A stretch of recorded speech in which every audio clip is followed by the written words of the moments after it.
Welcome to the F-Bound Podcast. I'm your host, Shannon Schroeder, Executive Function Coach. I help neurodivergent women learn tips and strategies to improve the life skills that will help them be successful. 5 ways to beat procrastination. Procrastination is something that most people have experienced. For some, it's a habit that negatively affects their life. Here are 5 ways to beat procrastination. Procrastination, my old friend. People think that because I am a teacher and an executive function coach, I would never procrastinate. In fact, I consider myself a master procrastinator. Procrastination is something that plagues many of us, not just those who struggle with executive functions. However, the likelihood of you being a procrastinator goes up exponentially if you also struggle with executive functioning. The difference between me and someone who struggles with executive functioning is that, first, I typically know why I'm procrastinating. It's a task I don't like. Second, when I have a long list of things to do, I am able to effectively and efficiently tackle it. My clients don't have the ability to do that, which is why we work on not procrastinating.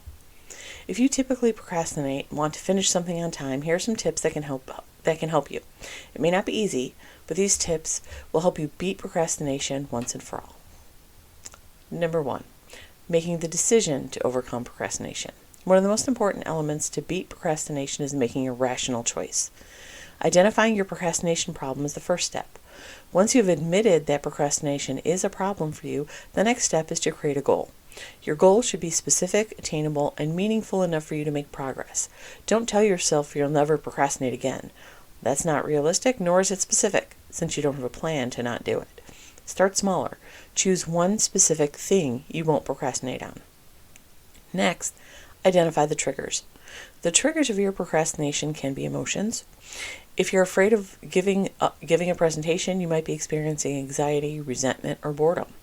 By identifying and addressing these feelings, you can overcome procrastination and avoid other negative consequences.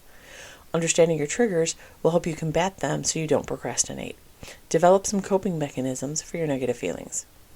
A logical way to beat procrastination is to visualize the end result.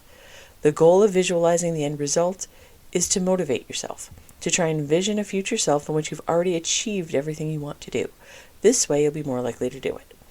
If you can see the success, you're more likely to take the steps needed to achieve it. Number 2, break tasks into small, actionable steps.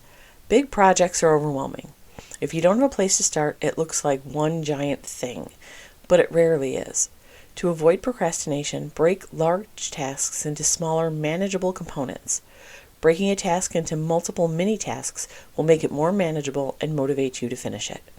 This strategy will help you achieve your goals one step at a time instead of spending endless time on the largest task possible. To make this method more effective, you should set a deadline for the entire task and break each mini-task into smaller components. For each small step, estimate how long it will take and set a deadline for those. It will help keep you on track. Breaking large tasks into small, manageable pieces makes them less daunting. By dividing large tasks into smaller, actionable components, you can begin the work with less anxiety and a sense of accomplishment. The more actionable pieces you complete, the more motivated you will become to complete the rest of the project.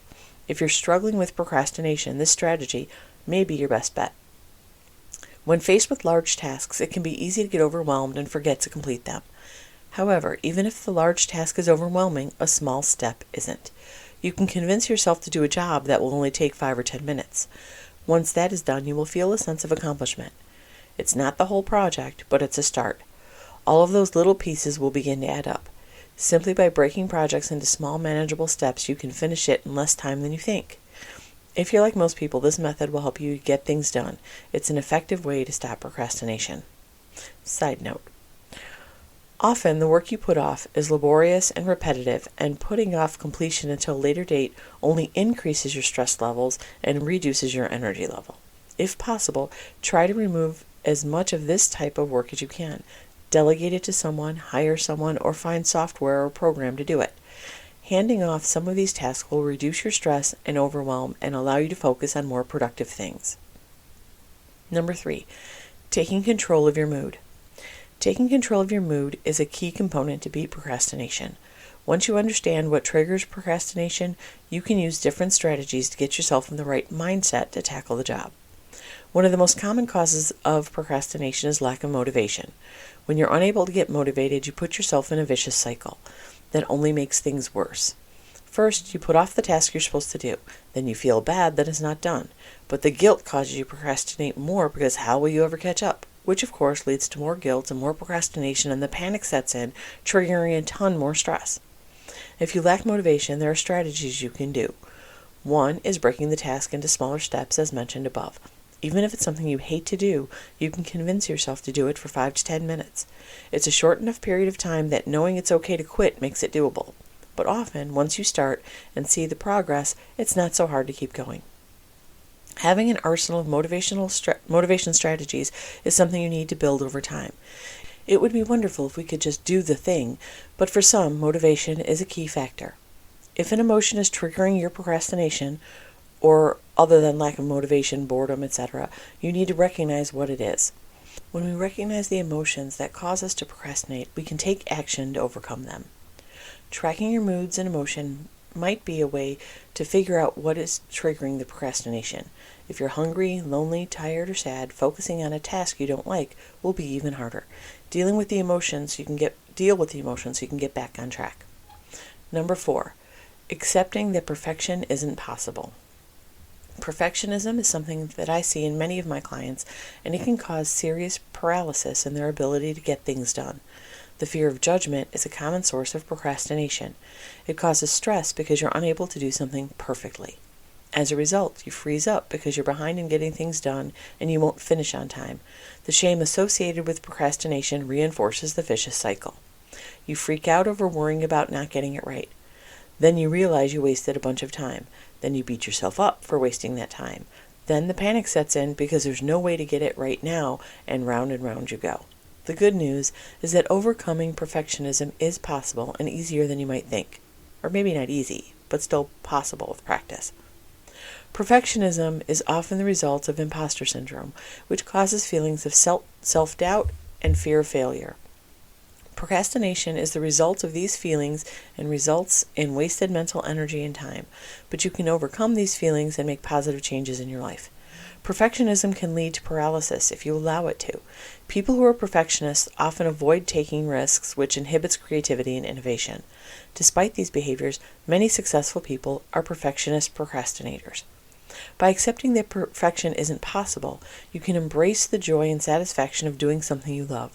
You can even learn to enjoy life without perfectionism. While you might know logically that no one is perfect, you need to practice believing it.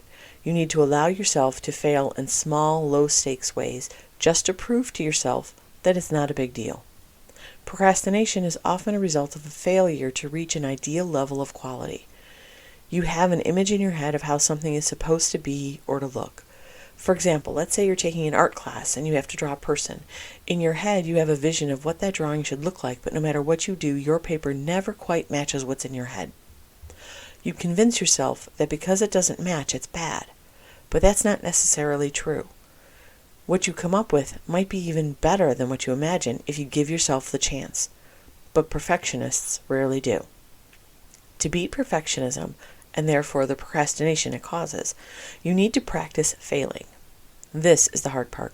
No one likes to fail. But if you embrace that from failure comes experience and knowledge worth having, it gets easier. Start small. Choose something you don't really care about. Go sing in a karaoke bar if you're a bad singer. Go bowling and throw some gutter balls. If you're stuck for inspiration for how to fail and accept it, watch some small kids. Unless someone has already taught them to seek perfection, most kids will try something different ways until they get it right. They will screw up repeatedly and keep going. Let yourself screw up. Remember that ultimately done is better than perfect. If you don't do a project in school, you get a 0. If you turn it in and only get a 70%, which might sound horrific if you're a straight A student, keep in mind that a 70 is better than a 0. Number 5, organizing your desk or space. This is a relatively small thing, but can have a big impact. Organizing your desk to beat procrastination is an easy way to boost your productivity. Most people tend to accumulate too much clutter on their desk, and they feel like it is a hindrance to their ability to concentrate. By cleaning up your workspace, you can feel better about yourself and concentrate better. However, don't use it as an excuse to put off work. I like to call this procrastinating. You're not procrastinating because you're doing something productive. Cleaning. Lie. While cleaning can be productive, you're using it as a method of procrastination so you won't feel guilty about it. Organize your desk when you have time and come up with a plan to keep it organized. Maybe put the organization in your weekly or monthly routine and schedule it in your planner. The organization method is what works for you. You just need to be able to find the things you need and use. It doesn't matter if your method makes sense to anyone else. That means that if you need piles of things on your desk, go for it as long as you know what's in those piles. For many people with ADHD, putting things away means they get forgotten about. In order to know what's there, you need to be able to see it. The important thing is that you can see these things in a way that is not distracting or overwhelming. Breaking the cycle of procrastination and guilt is hard to do, but it is possible. It's a process and it won't happen overnight, especially if you've been procrastinating for most of your life. This is a habit that needs to change. Just like it takes time to build a habit, it will take time to change it. Don't give up just because it's hard or because you don't have immediate success. Trust the process. What small change can you make this week to break the procrastination cycle? I hope you enjoyed this episode of the F-Bomb Podcast. Thank you for listening. Remember to subscribe below and check out my show notes to learn more about my Facebook group, courses, and membership.